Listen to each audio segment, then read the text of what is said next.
Hi, everyone. As we are getting connected here and getting started, I'm super excited to be doing this Facebook Live. See how it's going. Things are going wonderful. I'm here in a hotel room in Houston. If you look out the window here, I got a beautiful view. All right, so you can see Houston behind me. Always working, always doing something, right? The first one I did live from my condo in Florida, and this one is live from a hotel room here in Houston. And I just actually had room service delivered, so there's my food over there, as you can see. So it's going well there. And hi, Kendall, how are you this wonderful evening? I hope you're doing well. Lots of love to you from Houston, Texas, as I'm here in my hotel room. And I'm getting ready to go over this with you, and everyone else is populating in here to go over the second part of the successes and how to master your home care business. So I'm actually excited that you're here with me, and it's really going great. I'm having a wonderful day. I had my mastermind meeting today, and I love leading the mastermind group. Today's meeting was actually very special because we went to one of our larger clients, an 8-figure-a-year home care business with, I want to say, 7 or 8 locations around the United States. And so we're at their main hub office today, and you can see it in the photos on my Facebook page that I posted a little while ago. And we were just masterminding and learning how they scaled the business and the things that they're doing to be able to emulate it for our businesses and then go back and do it. And the one thing above all else that I can honestly say as a huge takeaway from today that I'll share with all of you is the reason why they were able to scale and grow their business to 8 figures a year and have all these locations and be providing care for 500-600 people, all private pay. The reason why they're able to do that is because of the attitude and the mindset of the owners. That is hands down, bar none, the biggest reason why they're able to scale and do the things that they're doing. It was the mindset. It is the mission of the company. Hi, Nick. I hope you're doing well, buddy. Good to see you. I see people coming in. There's some people I see, some people I don't see. But if I see you there, I'm going to mention and say hello to you. So greetings from Houston. But their mindset was just absolutely on point. And every single one of the mastermind members who were there, they were taken away. They're like, wow, this is amazing. They really reaffirmed a lot of the things that I'm doing in my office on a smaller scale. Hi, David. How you doing, buddy? Greetings from Houston. And so they reaffirmed the things that we're doing on a smaller scale, but then gave me a clear vision as to how to be able to emulate this and multiply this all throughout my local territory, and just some great things to help with recruiting and retention, which is a huge issue, and getting people to understand the mindset of, as a home care service provider, while our customers and our clients are our patients, the other customer are the caregivers. And if we treat our caregivers like they're clients of ours, and give them the dignity and the respect and everything else, and love them and understand the margins and all the other stuff. Hi, Kim. Hope you're doing well. God bless you, sister. You pray with me all the time, too, so I'm loving that you're on here with me as well. But if we treat our caregivers like we treat our clients, we're going to have more caregivers. And to be able to scale, an 8-figure-a-year private pay home care business, they're hiring hundreds of caregivers. And so it was absolutely incredible. And another tip I'll share on the recruitment side of it is, and I just love the word that they use. They use the word hustle. Like, recruiting is hustling. Recruiting is not passive. Recruiting is not place an ad and wait for people to apply for the ad. Recruiting is going in and finding available people and contacting them and inviting them to come in for an interview. That is the difference between successful recruiting and passive recruiting. And if you're having a hard time recruiting, maybe look at what your recruiter is doing and seeing how active he or she is in getting people in the door through your organization. If you have Indeed, if you have My CNA Jobs, you should be seeking those CNAs out and getting them to come into your organization instead of waiting for them to apply and answer an ad for you. That is going to be a game changer for you if you follow what I'm saying. Greetings, Kyle. I'm in Houston, Texas. Greeting, John. I'm in Houston, Texas. Welcome to this Secrets to Success High Carry Part 2. And so feel free to type up questions and stuff too, by the way. I don't see any questions. I see everybody coming in, but I don't see any questions. So if you have any questions about anything, feel free to ask. I'm in full-blown, like, share everything mode. And something that I'll share with you too, I got my computer here as well. So hi, Grace. Hope you're doing well. But I got my computer here. I'm on my website right now. But something I'm going to show you that you may not realize just came out yesterday, and I am just so freaking excited about this because I get so much information. Hi, Carrie. Hi, John. From Salt Lake City, man. You travel almost as much as I do. But so excited to be able to share this with you. Check this out as it's loading up on my screen here. The fall edition of the benchmark study, Home Care Pulse, came out yesterday, and I got my hands on it, and there is amazing information in here. What are the best referral sources to go to? What are the marketing things that we need to be doing? Cost, effectiveness, advertising, everything all in here. So expect over the next couple of months a lot of webinars that I'm going to be putting together to go over things and share this with you as I really dive in and dissect this. Carrie, I'm glad that you're able to connect with me on something other than the New York Giants, right? Our Giants are so bad. It's so pathetic. But they better win this Sunday and get their first win. And hi, Shamara from Cleveland, Ohio, representing. I love it right there. I love Cleveland. Some good friends out there. One of my mastermind clients is in Cleveland too. So it's good to see you as well. So, here we are. We're talking about Home Care Pulse. I talked about the mastermind group. I'm here with my mastermind clients. Hi, Caitlin from California. So I'm here with my mastermind clients in Houston, and we spent this day going over all these operational secrets and all these operational tricks of the trade. Hey, Mitch. And we were talking about how to scale and grow to have, 7 or 8 locations, and how to increase your recruiting effort, and how to be active and the hustle, as we call it, to getting caregivers to work for you. Well, if you remember, to recap, the first one of these I did back when I was in my apartment in Florida, right? The condo that I rent when I go on vacation. If you remember that, when I talked about when I first got started in the business in 2005, and I talked about the things that I did. And the first thing I did was I learned to realize that home care was a multi-part sale. Like, one part is I got to sign on customers. Another part is I got to get caregivers to work for me. And another part is I got to get referral sources to refer me. So it's like a 3-part sale, all to be able to make this one sale and take care of patients. The other things I talked about was making sure that we understand what our inquiry management processes were like. And I talked about having that. And I said, when I first came into CareSource, our inquiry processes were terrible. Like, they were awful, like god awful. And so I sat down, because that was my background. I worked in call center. I did a lot of outbound calls and stuff when I was in Cutco. And so I sat down and just took everything I learned there and trained my reps on back in Cutco and brought that to home care. And that's how we dominated with our phones, whether we were answering the phone for a caregiver or answering the phone for a prospective client. Then the next thing that I did was I took a look at our sales process. And that's when I actually went and I got this. Let me show you. I actually developed this and created this, all right?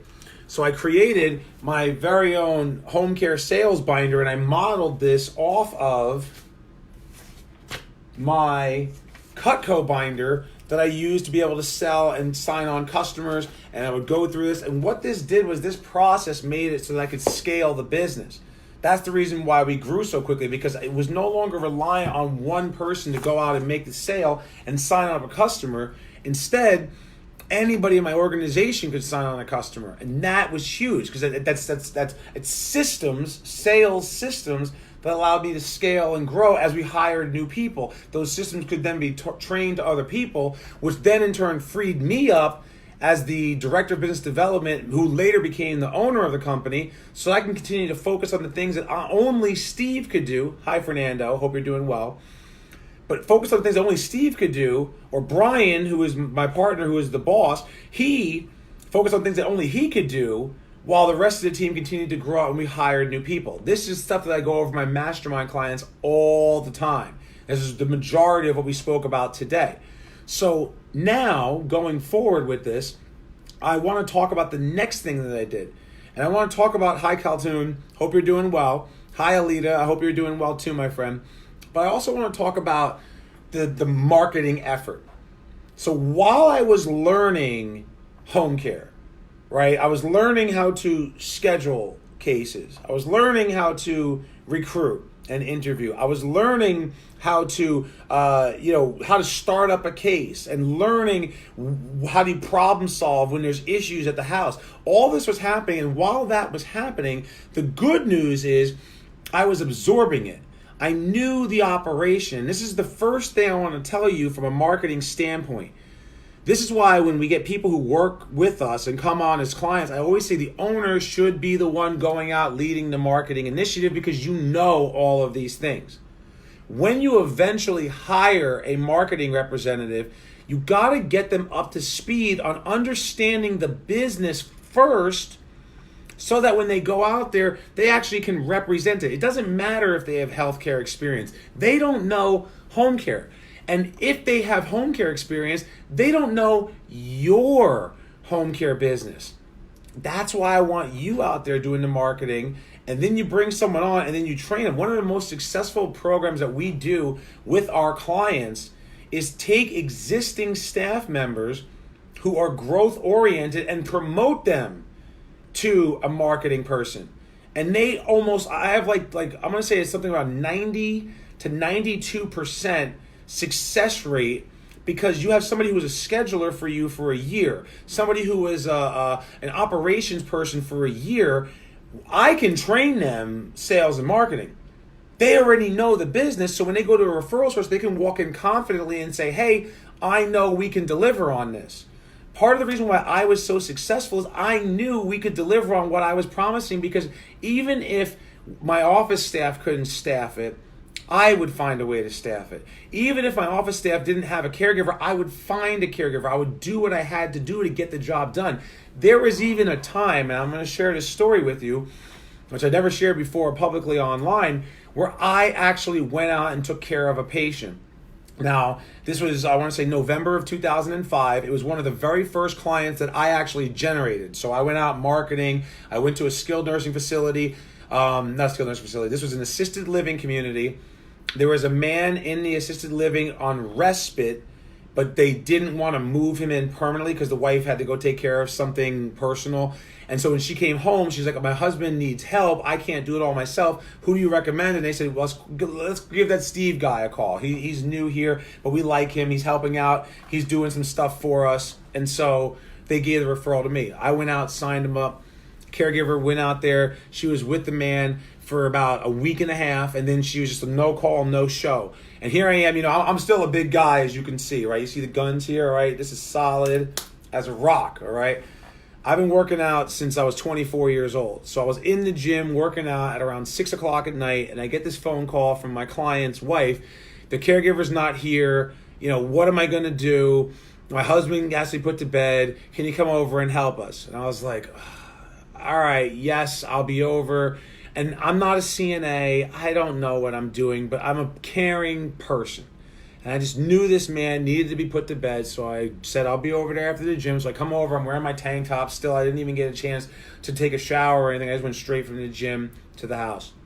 When I get to the house, I see the man. The wife goes first, you got to clean up after dinner, so she made me clean up the mess that she made cooking him dinner, so I did that. And then I take him out from his chair, I help him get to his room, and I start putting him down, I start getting him changed, and she goes, he needs a sponge bath. And I was like, oh, okay, so, all right. So I started giving him a sponge bath, and I noticed that he has a diaper, and I'm kind of washing everywhere except for the diaper area, and I'm about to put on his clothes, and she goes, well, you got to change his diaper. And I'm like, oh, he doesn't want me to change his diaper. And she's like, no, he needs it changed. And then he goes, whatever, it's okay. And I was just like, man, all right. So then I go to open up the diaper, and sure enough, there was a present inside, right? And I remember I put on an extra pair of gloves, and I just said, well, I got to man up. And so I just manned up, and I cleaned him up, and I changed his diaper. I put on his night clothes, and I put him to bed, and then I left. And the reason why I share that story with you is because that was a very big turning point for me and for the rest of the people at CareChoice. When I first came on as the marketing director, and here I am, I bring in an inquiry process, I bring in a closing process, and things were getting better, but there was a little bit of animosity, right? Who's this new guy? Who's this? Who's that? Whatever. Who does he think he is? Whatever. But once they realized that I was willing, and not the owner loved me, but the rest of the staff. Once they all realized that, wow, he went out and he did this on his own time, after hours, put this man to bed, changed his diaper, then all of a sudden everybody respect me, because I'm not going to sit there and say, hey, I'm going to sign these people up and expect you to take care of everything. I'm going to do whatever it takes because this man needs my help. And that's something that I hope you're all willing to do. What else happened is our recruitment started to go through the roof, because all the caregivers who were already working for us, and we didn't have many at the time, it was like 25 caregivers. We had like 15, 20 clients, so we were very small when this happened. But all the caregivers realized and heard that, wow, Steve, the director of business development, he took care of a client. He gave somebody a sponge bath. He did that. Wow. And the respect that came from that. And Carrie, you know the feeling, right? The respect that came from that. And all of the caregivers, they started telling their friends. And so our numbers improved. Even though it was a difficult experience and it wasn't easy, when I went marketing the next day and for the next couple of weeks, and I would see social workers and discharge planners at hospitals and rehabs, when I would see the director of nursing or administrative staff at assisted living communities and CCRCs that I'm trying to get business from, yeah, I know, Sarah, it wasn't legal for me to do it either. I'm not going to kid you on that. I shouldn't have done it, and I understand that. I understand the law. This is one of those things where it's there's and actually I have a graphic here. I'll show it to you. This is something, sometimes you got to do what's right, even though it's not right, if that makes any sense. I'm going to show you something here. Let's see, one of my PowerPoint presentations. From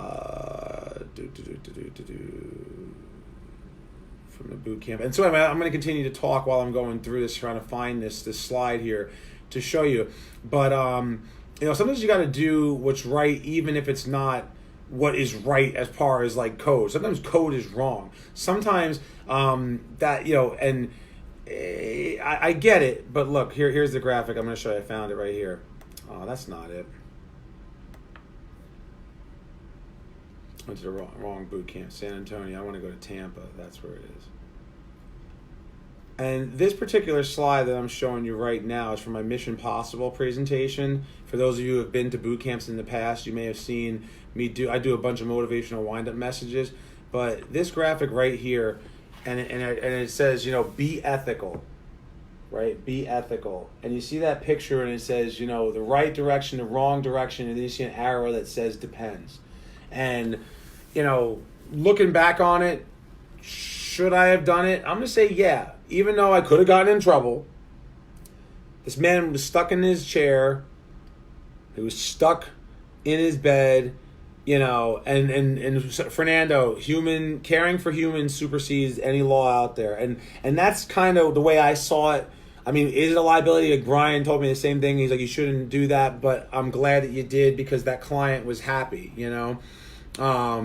And someone else is saying, someone in Florida here is saying, unless the employee is also an independent contractor, then it's a little bit different. But I was an employee. I wasn't an independent contractor. So I don't know. I did this. This is 2005.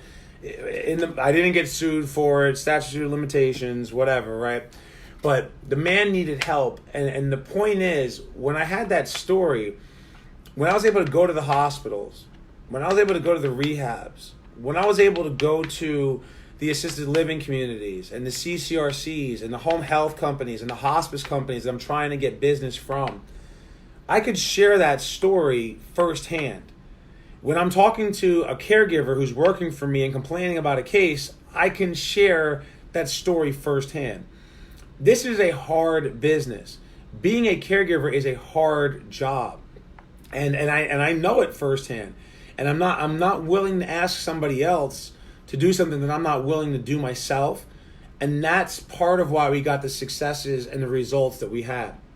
When I went to my referral sources after that, and this is another takeaway I want you to write down. Like I told you before, this is why the owners should do the marketing until they grow the business to a point where they can hire a marketer. And when you hire a marketer, have them come in and have them do operational stuff until they get to a point where they have these stories and the understanding and knowledge of the business to be able to go out and market, because then they can speak firsthand.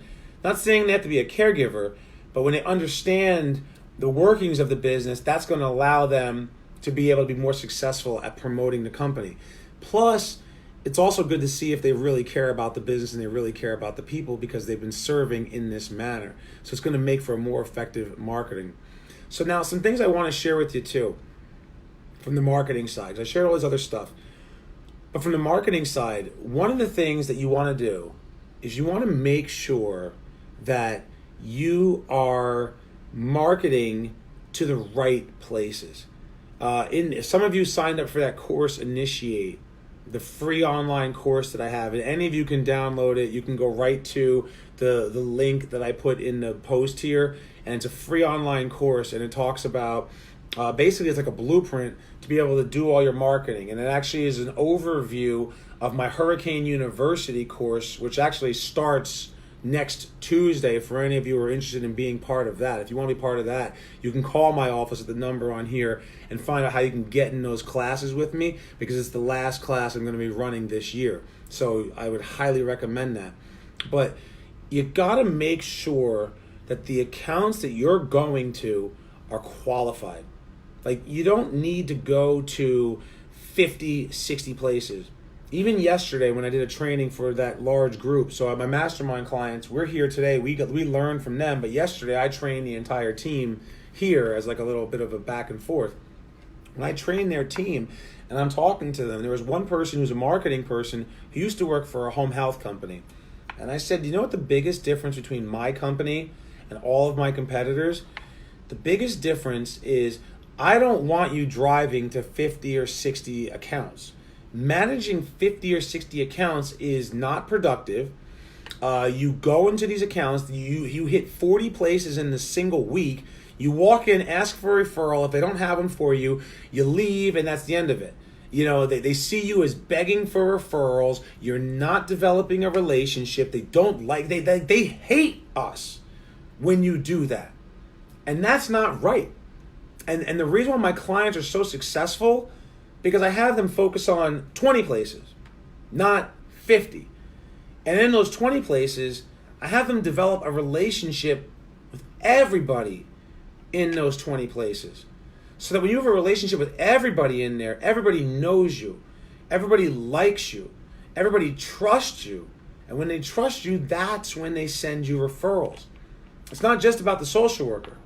You should know the front desk receptionist too. It's not just about the director of nursing.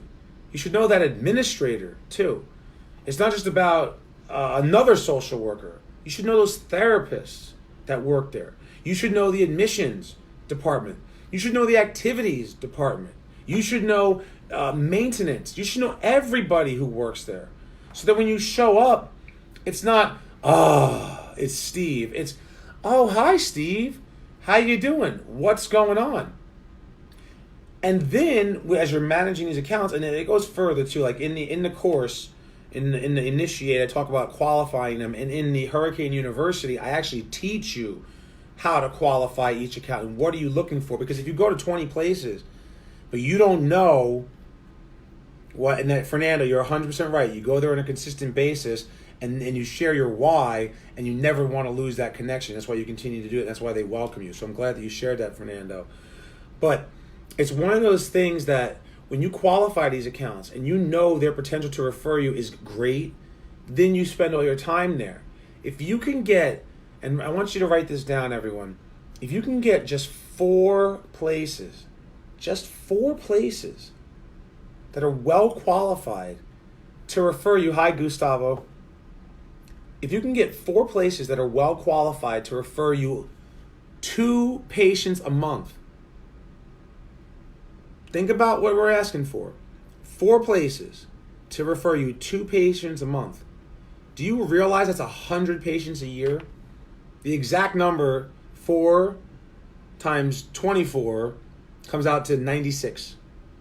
96 new clients you'll get for just 4 places when you really deeply get into them. That is huge. So that's the first thing. And I realized I created a top 20 list. I actually had a target list. And I went in and I started to qualify these places to see who has the potential to refer me 2 times a month. And once I did that, then I narrowed my target list down to 20. All right, this is all stuff I go over in great detail in the Hurricane University program, which starts on Tuesday. All right, if you want to be a part of it, you can. The second thing that I started to do, and for any of you who've ever been to a boot camp of mine, you know I talk about this all the time. Power partners. My relationship specifically with my assisted living marketing reps and my hospice reps, those were the two initially in the first 6 months when I got started that I became the tightest with, was second to none. They loved me and I loved them. When I would go marketing on Halloween. The first time I ever went marketing on Halloween was October of 2005. It was Halloween. I went out and I was dressed as a deranged New York Giants fan. I had my face painted half blue, half red. I had an air horn and a football and my Tiki Barber jersey. And I had this giant red, white, and blue wig that I wore. And I went marketing everywhere. I'm giving out candy. I'm having fun, hanging out. And I would go and I met one of my power partners and she's like, "You are awesome." And her name was Anna, and she came with me, and she was Catwoman, and we went marketing together as Catwoman, and she just had the mask. She didn't go all in like I did. We went marketing everywhere together, and everybody loved it, and everybody thought it was fantastic, and they thought it was amazing, and they were having a great time, and they remembered that, and then they took me into other places, and then they started co-marketing with me after Halloween, and they started to introduce me to their key contacts. And when I saw their key contacts were like, well, if you know Joe, if you know Anna, and you're working with them, I want to work with you too. That's right, Caltoon. That's what. If you haven't signed up for the Initiate course, it's free. You should totally take it because I touch on this in that course. And if you've taken it already and you want to get in detail on how to create power partners, then sign up for the Hurricane University. You can call my office. They can help you get all that set up. The numbers in the post here. But that's I teach you how to create those power partners because that opens the door to everything. Gus, you're on here. I see you on here live with me. You are one of my clients. You have more than doubled your business since January to now. And I know that you told me the reason why you've been doubling your business and you've been growing it the way that you have been. I mean, explosive growth. The kind of growth that takes people years, you've done in months. Why? Because of your power partners. That's exactly what you said. It's all about power partners, man. That's what you've said to me so many times. And you refer them and they refer you and you co-market and you collaborate and you do all these things. It's all about power partners. So I'm going to recap. And I see all the thumbs up, likes, and hearts and stuff coming in. That's right. Wendy, how you doing, my friend? First thing I said, create a top 20 list. You got to make sure you're going to places that have the business to refer you. You're looking for the places that can refer you 2 patients a month, right? That's the first thing you got to do. Second thing you got to do is you got to create those power partners because then they can help you get into the places, you can help them, and you all work together. David Posner, you are correct. Power partners is the key, baby. The key to the room, the key to the castle, to get into that spot. Boom, I got it right here in my hand, the power partner. Boom, the key. Now, the third and final thing I'm going to share with you, and then I'm going to let you go because we've been talking now for almost a half an hour. It's been flying by. I've been talking about the Hurricane University and everything and taking you back to 2005. And these are the things that I did. The reason why I'm sharing this with you and I'm an expert at it now is because I lived it. I know what it's like to get thrown out of a place. I know what it's like to be asked, please don't come back here anymore. I know what it's like to be told, we have your information, we have your brochures, we don't have any referrals for you. I know what it's like to be told, we don't refer home care, which is the stupidest thing I ever heard. And yeah, I'm glad it's on the record because it's the truth. Anybody who says that isn't taking care of people properly. Because if you're taking care of people properly and you're sending somebody home who needs help, get the care for them. Don't just send them home without it. Because that's going to end up getting somebody hurt and back to the hospital. And that just pisses me off, right? Laquita, hi, my friend. Good to see you. So the third thing I want to give you, All right. And the third thing I want you to take away from this, once I had the top 20, once I had the power partners, the last one is what's called due diligence. Due diligence. That means I went to these accounts. I got told no. I got told we don't do lunch and learns. I got told this and that. I got introduced again and shadowed my power partner again and kept going and kept going and kept going and kept going for weeks, for months, and in some places, years before they started to refer me. And that's the whole reason why I developed the Hurricane University, to help you to be able to do this a lot faster than I did it. But how did I do this? I want you to write this down. On average, it's going to take about 12 visits seeing the same person over and over again before you get your first referral. 12 times.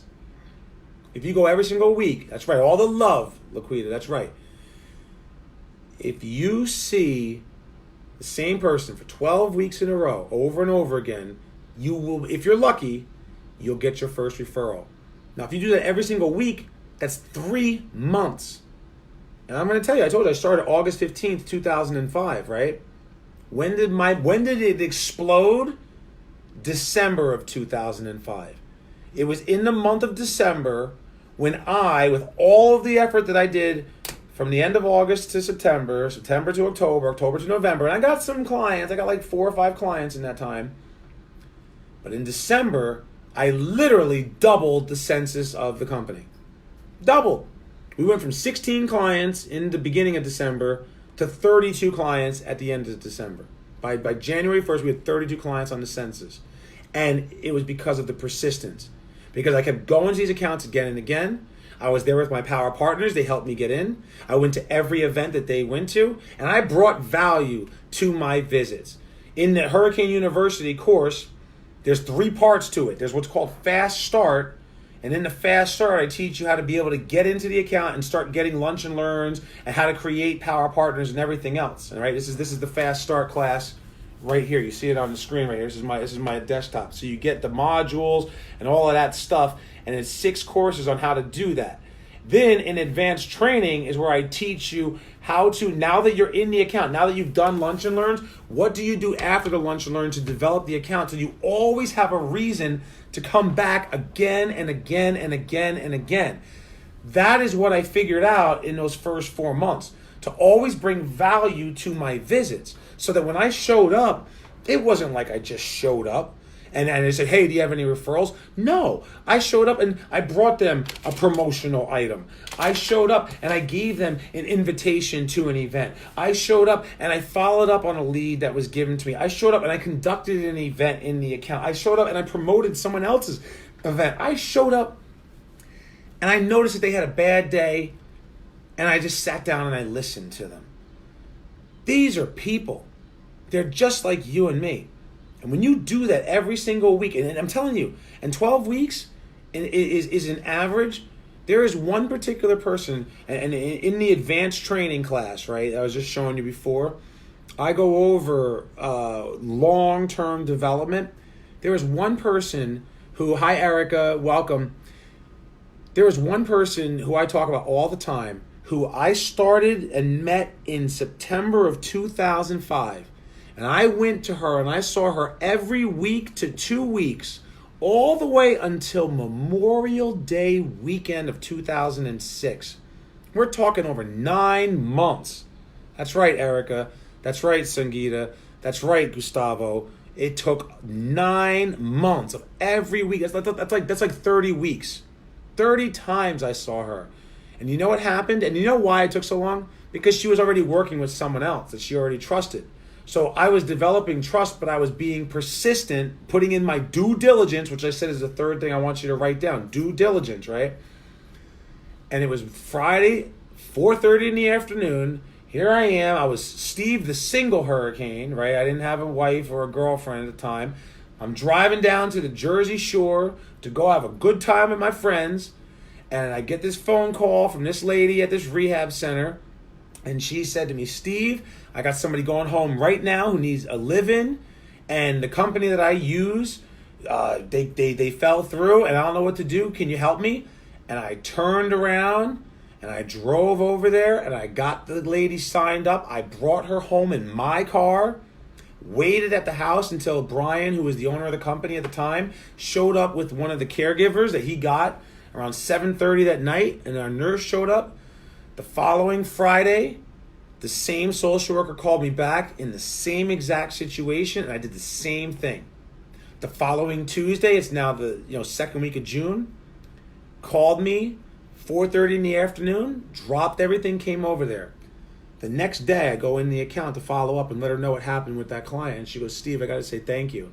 These last couple of weeks, you did everything that you've been saying that you can do for months now.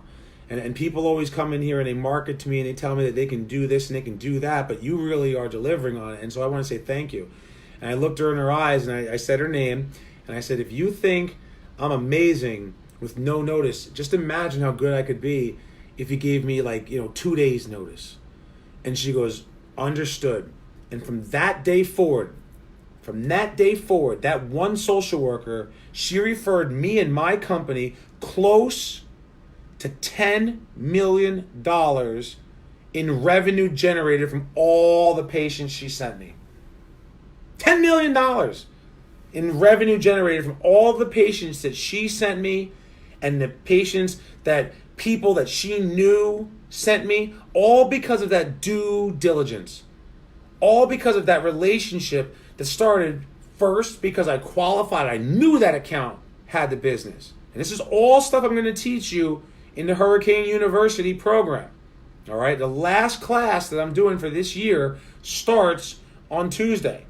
You can get in it. You got to call my office. But I started with knowing where to go for business. And I qualified this account. I knew she had the business.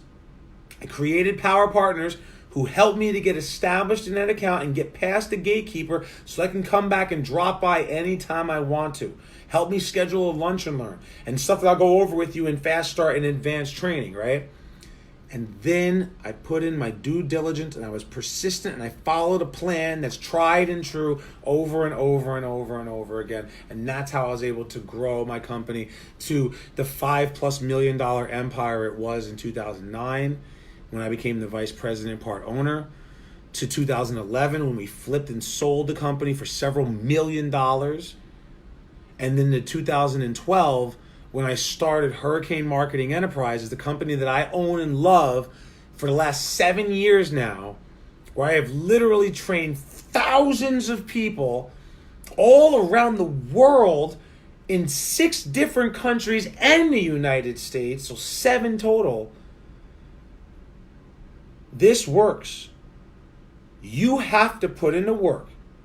You have to be sharp. You have to know what you're doing, and that's what I'm here for. So I'm so glad I was able to share these 3 secrets with you. What did I do? Created a top 20 list of qualified accounts, created Power Partners, and put in my due diligence. And then the rest is history. And if you want to be a part of it, and you want to have the same kind of results, you got to sign up for that Hurricane University class, all right? You can get the free Initiate. That's my gift to you. The free Initiate, there's 18 lessons in there. You can watch it. It's free. Download it. Do it. But I highly recommend, if you're serious about making 2020, because it starts now. 2020 starts now. Fourth quarter begins, whether you realize it or not, whether you like it or not, fourth quarter begins in a few weeks. If you want to have 2020 your best year yet, you got to start now. And by starting with me and my class on Tuesday the 17th, that is the best thing you can do to have the biggest impact on your 2020. So my friends, I want to thank you so much for your time. I'm going to go eat my shrimp and my salad because I'm starving to death. I love you all very much.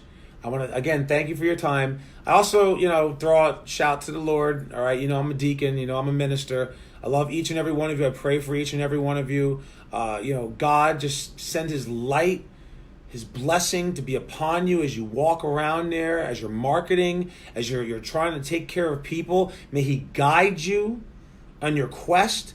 May He fill your heart with the love that only He can provide.